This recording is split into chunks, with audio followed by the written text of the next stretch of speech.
36वां अध्याय। पश्चिम के प्रति बाबा जी की अभिरुचि।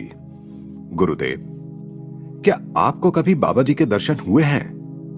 ग्रीष्म की शांत रात्रि का समय था। सिर पर आकाश में बड़े बड़े तारे चमक रहे थे। मैं श्रीरामपुर के आश्रम में दूसरे तल्ले के बरामदे में श्री युक्तेश्वर जी के पास बैठा हुआ था। मेरे इस सीधे प्रश्न पर मुस्कुराते हुए उन्होंने कहा, हां, हुए हैं। और उनकी आंखें श्रद्धा एवं आदर से चमक उठीं। अमर गुरु के 3 बार दर्शन करने का सौभाग्य मुझे प्राप्त हुआ है। प्रथम दर्शन प्रयाग के कुंभ मेले में हुआ था। अति प्राचीन काल से ही भारत में कुंभ मेले लगते आ रहे हैं। इन मेलों ने आध्यात्मिक लक्ष्यों को सामान्य जनता की दृष्टि के सामने अनवरत रूप से बरकरार रखा है। हर 12 वर्षों के बाद लाखों श्रद्धालु हिंदू हजारों साधुओं, योगियों, स्वामियों तथा सब प्रकार के तपस्वियों से मिलने के लिए एकत्रित होते हैं। इनमें अनेक तपस्वी ऐसे होते हैं जो केवल कुंभ मेलों में ही आकर सांसारिक नर नारियों पर अपने आशीर्वादों की वर्षा करते हैं, अन्यथा कभी अपने एकांत स्थानों से बाहर ही नहीं निकलते। जब बाबा जी से मेरी मुलाकात हुई तब मैं स्वामी नहीं बना था, श्री युक्तेश्वर जी बता रहे थे, परंतु मुझे लाहिड़ी महाशय से क्रिया दीक्षा मिल गई थी। लाहिड़ी महाशय ने ही मुझे 1894 के जनवरी महीने में प्रयाग में होने वाले कुंभ मेले में जाने के लिए कहा था। कुंभ मेले में जाने का यह मेरा पहला अवसर था। विशाल जनसागर और उसके कोलाहल को देखकर मैं किंचित हक्का बक्का सा हो गया था। मैं ध्यानपूर्वक चारों ओर शोध करती दृष्टि से देखता चल रहा था, पर किसी सिद्ध का तेजस्वी चेहरा नजर नहीं आ रहा था। गंगा किनारे पर एक पुल के पास से मैं जैसे ही आगे बढ़ा, मेरी दृष्टि एक परिचित मनुष्य पर पड़ी जो अपना भिक्षा पात्र आगे बढ़ा रहा था। ओह, यह मेला कोलाहल और भिखारियों के जमघट के सिवा कुछ नहीं है, मेरे मन में विचार आया। मेरा मोह भंग हो गया था। धर्म का नाम लेकर केवल भिक्षा पर ही सारा ध्यान रखने वाले इन निकम्मों से तो मानव जाति की प्रत्यक्ष भलाई के लिए धैर्य पूर्वक ज्ञान की सीमाओं का विस्तार करने वाले पाश्चात्य वैज्ञानिक ही भगवान को अधिक प्रसन्न करते होंगे, मैं सोच रहा था। समाज सुधार के बारे में मेरे मन में सुलगते विचारों में अचानक बाधा पड़ गई जब मेरे सामने आकर खड़े हुए एक लंबे कद के सन्यासी की आवाज मेरे कानों में पड़ी। महाराज, उसने कहा, एक संत आपको बुला रहे हैं। कौन है वे? आकर खुद ही देख लीजिए। इस संक्षिप्त उत्तर पर कुछ झिझकते हुए मैं उसके साथ गया और शीघ्र ही एक वृक्ष के पास पहुंच गया, जिसकी छाया में मन को आकर्षित करने वाले शिष्यों की मंडली से घिरे एक गुरु बैठे हुए थे। अलौकिक तेजो मूर्ति थे वे। उनकी आंखें तेजस्वी थीं। मेरे पहुंचते ही वे उठ खड़े हुए और उन्होंने मुझे आलिंगन में बांध लिया। अत्यंत प्रेम से उन्होंने कहा, आइए स्वामी जी। मैं स्वामी नहीं हूं महाराज, मैंने जोर देते हुए कहा। ईश्वर की आज्ञा से मैं जिसे स्वामी की उपाधि प्रदान करता हूं, वह कभी उस उपाधि का त्याग नहीं करता। उस संत ने अत्यंत सरल भाव से मुझसे यह कहा, परंतु उनके शब्दों में गहरा सत्य ध्वनित हो रहा था। मैं तत्क्षण आध्यात्मिक आशीर्वाद की लहरों में हिलोरें लेने लगा। अचानक स्वामी पद पर अपनी उन्नति हुई देखकर मैं मुस्कुराया और इस तरह मुझे महान सम्मान प्रदान करने वाले उस नरदेहधारी महान और देवता सदृश आत्मा के चरणों में मैंने प्रणाम किया। बाबा जी ने, क्योंकि वे सचमुच बाबा जी ही थे, मुझे उस वृक्ष के नीचे अपने पास बैठने का संकेत किया।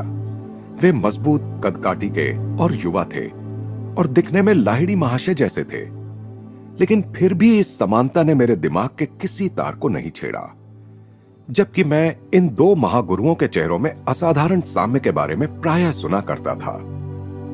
बाबा जी के पास एक ऐसी शक्ति है जिससे वे किसी भी व्यक्ति के मन में किसी विशिष्ट विचार को आने से रोक सकते हैं। स्पष्ट है कि वे चाहते थे कि मैं उनकी उपस्थिति में पूर्णतः स्वाभाविक अवस्था में रहूं और उन्हें पहचानकर स्तंभित ना हो जाऊं। कुंभ मेले के बारे में आपका क्या विचार है? मुझे बहुत निराशा हुई महाराज, मैंने कहा, किंतु तुरंत आगे कह दिया, आपका दर्शन होने तक। किसी कारण से संतों में और इस कोलाहल में कोई मेल नजर नहीं आता। बेटा, गुरु ने कहा, जबकि मैं स्पष्टतः उनसे दुगनी आयु का लग रहा था। अनेकों के दोष के कारण सभी को दोषी मत मानो। इस जगत में हर चीज मिश्रित रूप में है, शक्कर और रेत के मिश्रण की तरह। चींटी की भांति बुद्धिमान बनो, जो केवल शक्कर के कणों को चुन लेती है और रेत कणों को स्पर्श किए बिना छोड़ देती है। इस मेले में अनेक साधु अभी भी माया में भटक रहे हैं, फिर भी कुछ ईश्वर साक्षात्कारी संतों ने इसे पावन किया हुआ है। इन परम गुरु के स्वयं दर्शन करने के कारण मैं उनकी इस बात से तुरंत सहमत हो गया। मैंने अपना विचार प्रकट किया। महाराज, मैं सुदूर अमेरिका और यूरोप में रहने वाले प्रमुख पाश्चात्य वैज्ञानिकों के बारे में सोच रहा था, जो यहां जमा हुए अधिकांश लोगों से कहीं अधिक बुद्धिमान हैं। वे अलग अलग धर्मों के अनुयायी हैं और इस प्रकार के मेलों के वास्तविक महत्व से अनभिज्ञ हैं। यही वे लोग हैं जिन्हें भारत के सिद्ध पुरुषों से मिलने से बहुत लाभ हो सकता है, परंतु बौद्धिक उपलब्धियों की दृष्टि से अत्यंत उन्नत होते हुए भी अनेक पाश्चात्य लोग अत्यंत भौतिकवाद में आकंठ डूबे हुए हैं। अन्य कुछ ऐसे हैं जो विज्ञान और दर्शन शास्त्र में विख्यात हैं, परंतु धर्म की मूलभूत एकता को नहीं मानते। उनके धर्म ऐसी दुर्लंघ बाधाएं बन चुके हैं जो उन्हें हम लोगों से सदा के लिए अलग कर सकते हैं। बाबा जी का मुखमंडल प्रसन्नता से चमक उठा। उन्होंने कहा, मैंने जान लिया था कि तुम्हें पूर्व और पश्चिम में समान रूप से रुचि है। समस्त मानव जाति के लिए व्याकुल होने वाले तुम्हारे अंतःकरण की व्यथा को मैंने पहचान लिया, इसीलिए मैंने तुम्हें यहां बुलाया है। वे आगे कहते गए, पूर्व और पश्चिम को कर्म और आध्यात्मिकता से मिलकर बना सुवर्ण मध्य मार्ग स्थापित करना होगा। भौतिक विकास में भारत को पाश्चात्य जगत से बहुत कुछ सीखना है और बदले में भारत सभी द्वारा अपनाई जा सकने वाली ऐसी विधियों का ज्ञान दे सकता है जिनसे पाश्चात्य जगत अपने धार्मिक विश्वासों को योग विज्ञान की अटल नींव पर स्थापित कर सकता है। स्वामी जी, आपको पूर्व और पश्चिम के बीच भविष्य में होने वाले सौहार्दपूर्ण आदान प्रदान में एक भूमिका निभानी है। कुछ वर्षों बाद मैं आपके पास एक शिष्य भेजूंगा जिसे आप पश्चिम में योग का ज्ञान प्रसारित करने के लिए प्रशिक्षित कर सकते हैं। वहां के अनेक मुमुक्षुओं के ज्ञान पिपासु स्पंदन बाढ़ की भांति मेरी ओर आते रहते हैं। मैं अमेरिका और यूरोप में संत बनने योग्य अनेक लोगों को देख रहा हूं जिन्हें जगाए जाने भर की देर है। अपनी कथा के इस बिंदु पर पहुंचते ही श्री युक्तेश्वर जी ने अपनी पूर्ण दृष्टि मेरी ओर घुमाई।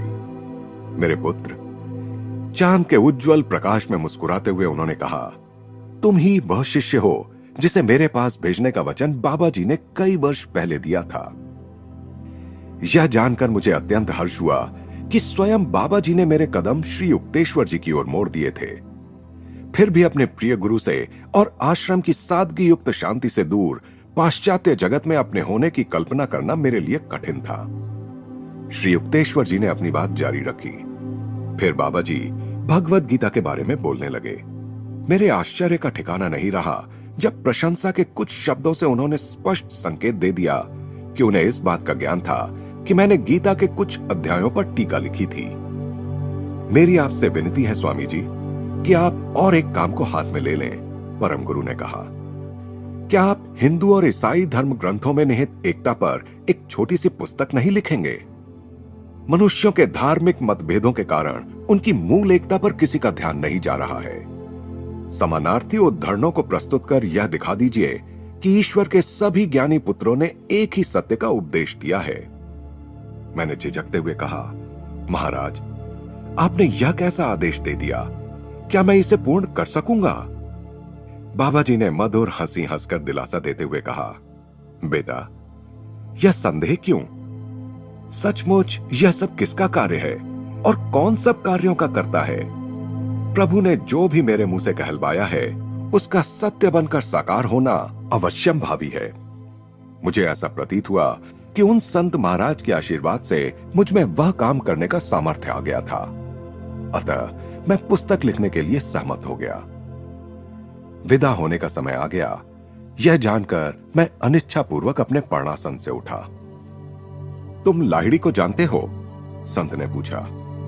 वो महान आत्मा है ना?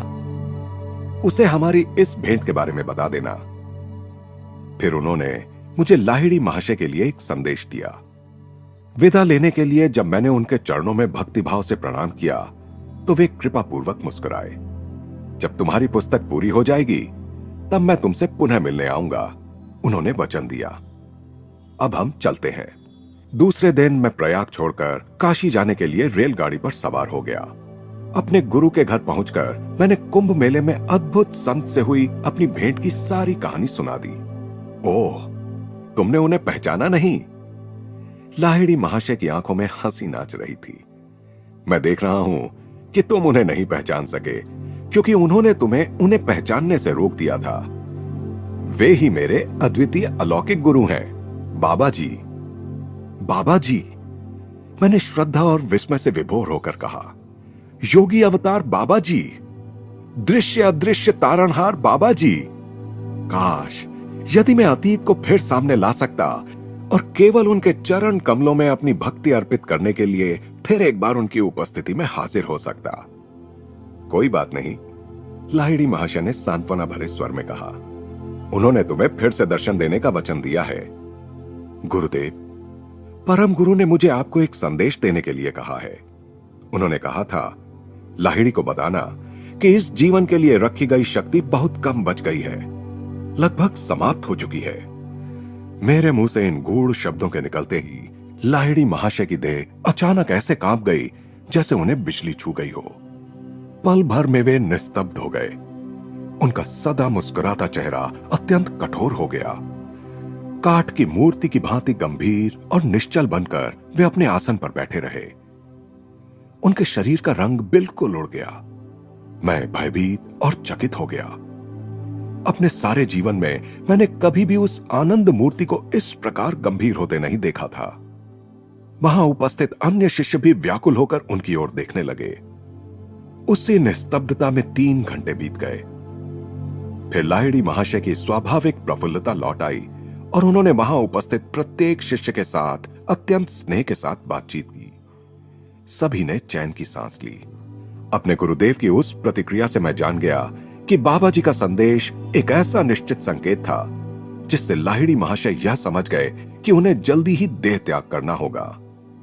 उनकी भयंकर और गंभीर निस्तब्धता से यह प्रमाणित हो गया कि मेरे गुरुदेव ने तत्क्षण ही स्वयं को संयमित कर भौतिक विश्व के साथ उन्हें जोड़कर रखने वाली अंतिम डोर को भी काट दिया था और वे परम तत्व के अपने नित्य स्वरूप में विलीन हो गए थे।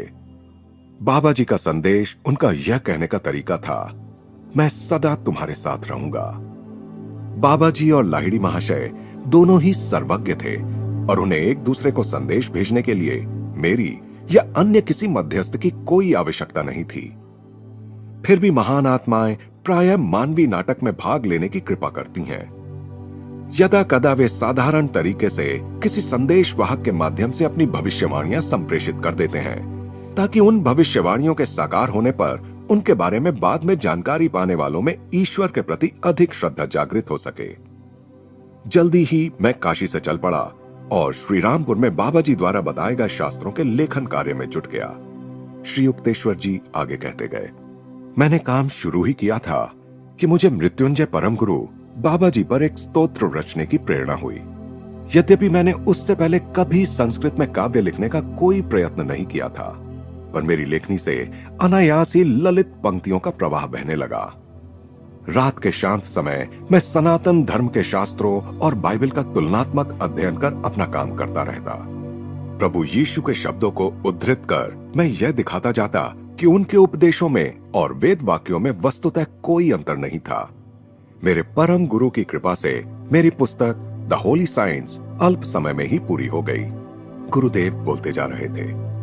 अपने साहित्यिक प्रयासों को परिणाम पर पहुंचाने के बाद दूसरे दिन मैं प्रातः गंगा स्नान के लिए यहां राय घाट पर गया।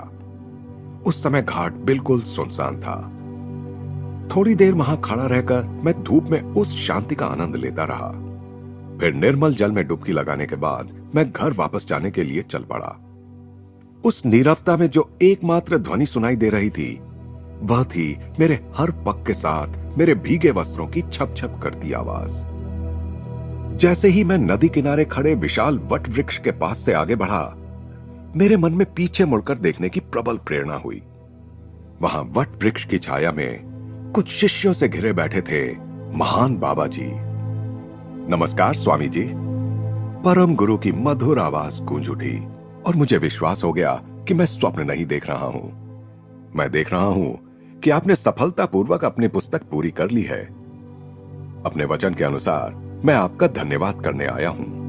अत्यंत तेजी से धड़कते हृदय के साथ मैंने उनके चरणों में साष्टांग प्रणाम किया।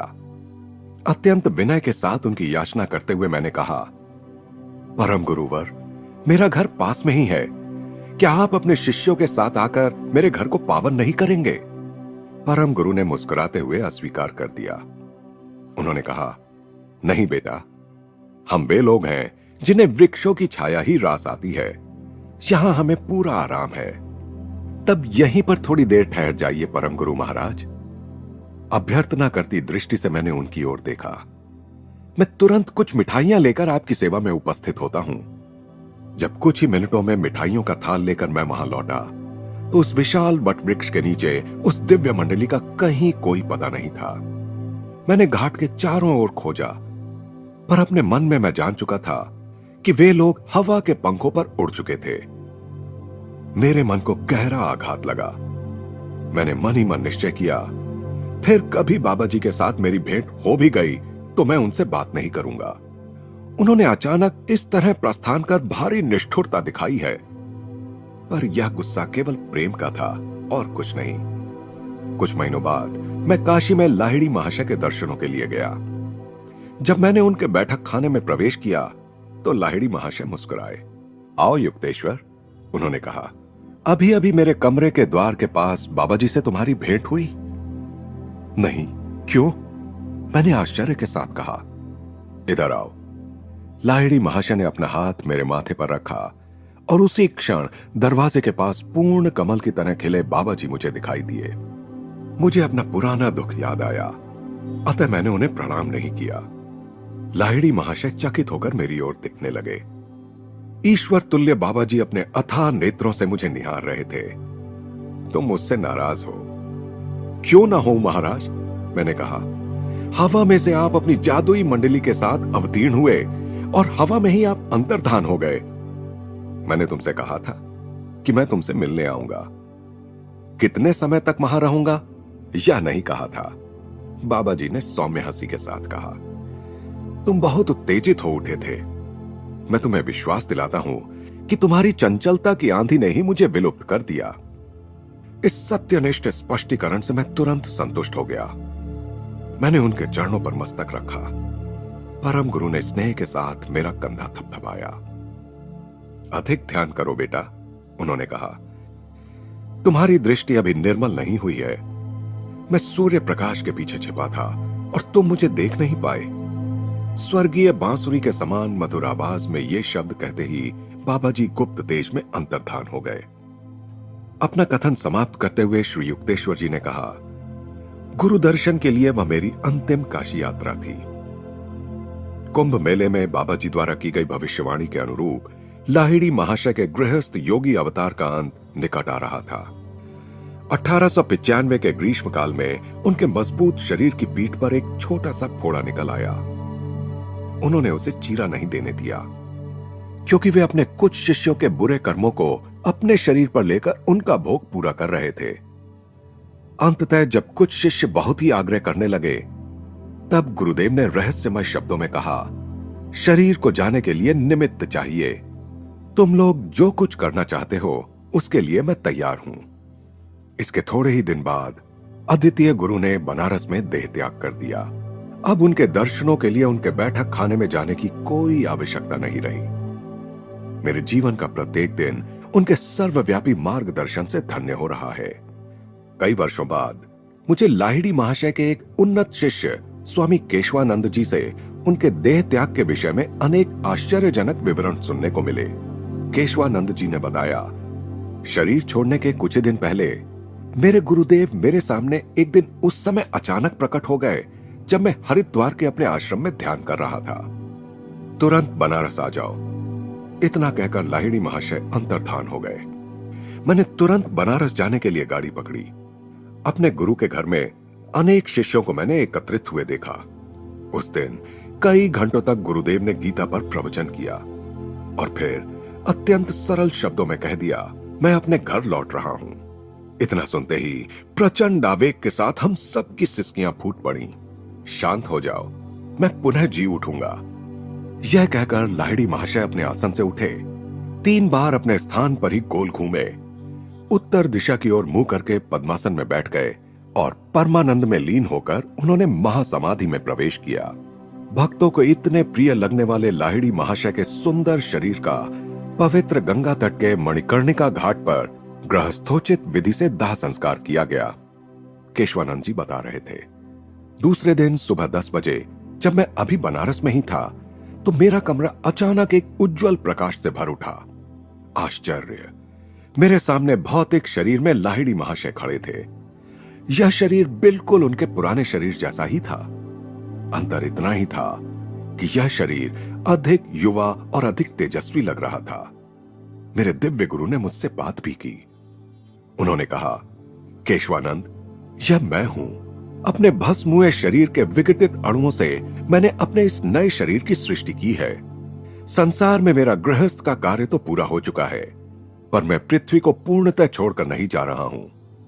इसके बाद मैं कुछ समय तक हिमालय में बाबा जी के साथ रहूंगा और फिर सारे ब्रह्मांड में बाबा जी के साथ वास करूंगा। मुझे आशीर्वाद देकर अलौकिक गुरु अंतर्धान हो गए। मेरा हृदय एक अद्भुत प्रेरणा से भर गया।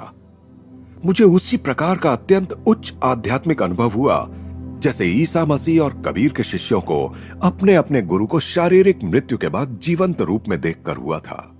हरिद्वार के एकांत स्थान में बने अपने आश्रम को लौटते समय मैं अपने साथ लाहिड़ी महाशय की पवित्र अस्थियों का एक छोटा सा हिस्सा ले आया। मुझे इसका भान था कि वे देश काल से आबद्ध देह पिंजर से निकल गए थे। सर्वव्यापकता रूपी पक्षी मुक्त हो चुका था। फिर भी उनकी अस्थियों की यहाँ प्रतिष्ठापना कर समाधि मंदिर बनाने से मुझे अपूर्व सांत्वना मिली। एक और शिष्य को भी पुनरुत्थित हुए गुरु के दर्शन करने का सौभाग्य प्राप्त हुआ था। वे थे संतवत महात्मा पंचानन भट्टाचार्य। मैं कोलकाता में उनसे मिलने उनके घर गया था। उन्होंने महान गुरु के साथ बिताए अपने अनेक वर्षों की कई रोमांचक कहानियां बताई। मैं अत्यंत आनंद के साथ सुनता रहा। अंत में उन्होंने अपने जीवन की सबसे अद्भुत घटना बताई। उन्होंने कहा, लाहिड़ी महाशय की अंत्येष्टि के बाद दूसरे दिन प्रातः 10 बजे वे यहां कोलकाता में मेरे सामने प्रकट हुए। द्विशरीरी संत स्वामी प्रणवानंद जी ने भी अपना दिव्य अनुभव संपूर्ण विस्तार सहित मुझे बताया। जब वे मेरे रांची विद्यालय में आए थे तब उन्होंने मुझे बताया, लाहिड़ी महाशय के देह त्याग के थोड़े ही दिनों पूर्व मुझे उनका एक पत्र आया जिसमें उन्होंने मुझे तुरंत बनारस आने के लिए लिखा था। तथापि अपरिहार्य कारणों से मैं तत्क्षण प्रस्थान नहीं कर सका और मुझे थोड़ा विलंब हो गया। एक दिन प्रातः 10 बजे मैं बनारस के लिए प्रस्थान करने की तैयारी कर ही रहा था कि अपने कमरे में अपने गुरु को अत्यंत तेजस्वी रूप में प्रकट हुए देखकर मैं आनंद विभोर हो गया। अब बनारस जाने की क्या जल्दी है?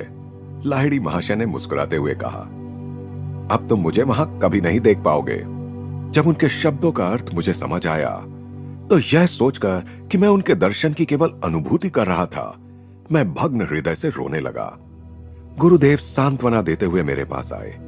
लो, मेरे शरीर को छूकर देखो, उन्होंने कहा। मैं सदा की भांति अब भी जीवित हूं। शोक मत करो, क्या मैं हमेशा तुम्हारे पास नहीं हूं? इन 3 महान शिष्यों के मुख से एक अद्भुत सत्य की कहानी उभरकर सामने आई है। लाहिड़ी महाशय के दाह संस्कार के बाद दूसरे दिन प्रातः 10 बजे 3 अलग अलग शहरों में 3 शिष्यों के सामने वे पुनरुज्जीवित परंतु रूपांतरित शरीर में फिर से प्रकट हुए। अतः जब यह नश्वर देह अनश्वरता प्राप्त करेगी और यह मर्त्य जीव अमरता का चोला पहन लेगा, तभी बाइबल में लिखा गया यह वचन चरितार्थ होगा कि मृत्यु पर विजय पाई जा चुकी है। हे मृत्यु, कहां है तेरा दंश? ओ श्मशान, कहां है तेरी विजय?